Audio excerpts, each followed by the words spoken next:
Judy Shepard wins Presidential Medal of Freedom in advance of Master Chorale Matthew Shepard concert.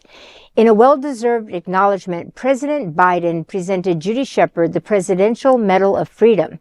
This prestigious award honors individuals who have made remarkable contributions to the advancement of American prosperity, values, or security, as well as global peace or other significant societal, public, or private pursuits. The impact of the Matthew Shepard Foundation resonates deeply, extending far beyond its founders and into the hearts of countless individuals with LGBTQ plus loved ones.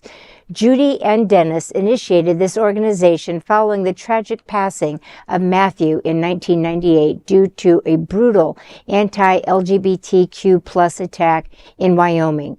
Matthew's untimely death became a pivotal juncture, igniting a global movement against LGBTQ plus discrimination and violence. Judy's unwavering dedication remains indispensable in combating ongoing hatred and prejudice, underscoring the enduring necessity of her leadership within our community. Judy and the foundation played an important role in the enactment of the Matthew Shepard Hate Crimes Prevention Act in 2009. Since 2017, the foundation has organized hate crime training sessions benefiting over 1,000 law enforcement officers and 76 prosecutors. Additionally, it has initiated dialogues on hate and inclusivity within global communities and assembled a wide range of resources to support the enduring impact of the Laramie Project and similar artistic initiatives influenced by Matthew's story. This story comes to our home of the Happening Out television studios, as the Sunshine Cathedral Center for the Performing Arts will host the Master Chorale for their Pride Month concert, Considering Matthew Shepard. The powerful performance will include news reports and integrated narrative of the events that led up to what followed his murder that changed LGBTQ plus America. Know more about the foundation and its programs at MatthewShepard.org. You can get more information on Considering Matthew Shepard, a Master Chorale South Florida at masterchoralesouthflorida.org. You know, I remember when the story happened, with that moment where we all learned about this horrific situation.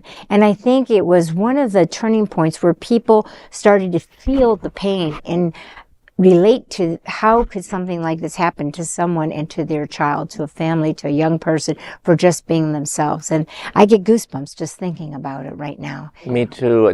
That was in October of 1998. I will never forget that when that happened. I had just moved to the U.S. like 3 years prior. I never thought things like that will happen in the U.S. Never in a million years will we think about the U.S. as being such a, I mean, in Latin America, had been such a advanced, progressive place, and something like this happening to this kid, and the way it did, the cruelty that happened, you know, to him, the hate. And that Judy and his dad have, you know, turned this into big time activism for our community is phenomenal. I'm so in awe with them, what they have done to this, and it's needed. You know, we just had this situation, you know, like a couple of weeks ago in Miami Beach, in front of the city beach, Andrea dos Passos.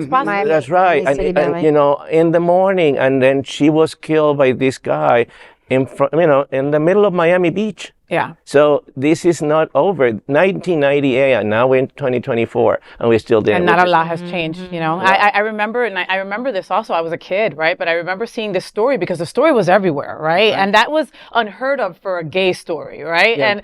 And I remember reading this story and making a decision to go back into the closet at that moment, just because I was scared for my life, you know. Seeing a kid that is of white skin, right, being murdered for being gay, scared the living lights out of me enough to go back into the closet.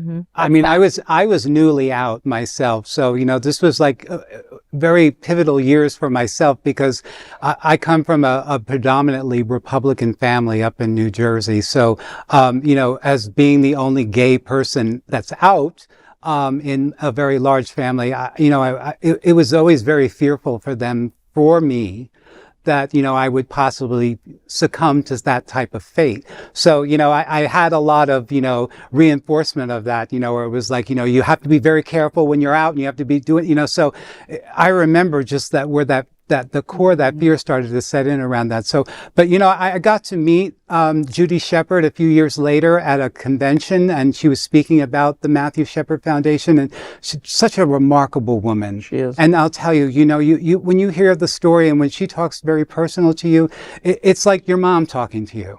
And I just really appreciate, all the years and the dedication she has for this. It's been a crusade, really, the good of the many versus the good of the few. She sacrificed her life, whatever path it was on. From the moment that happened, everything changed. Right. Like, where do you find that strength, right? Like, the world has just taken away your child. How do you find the strength to fight back and start this foundation? That's so important, right? Hate crimes training. Who would have thought in a million years that we would need that, right? It's so needed, So President Kennedy established this Medal of Honor 61 years ago, and I can't think of anybody more deserving than Judy Shepard.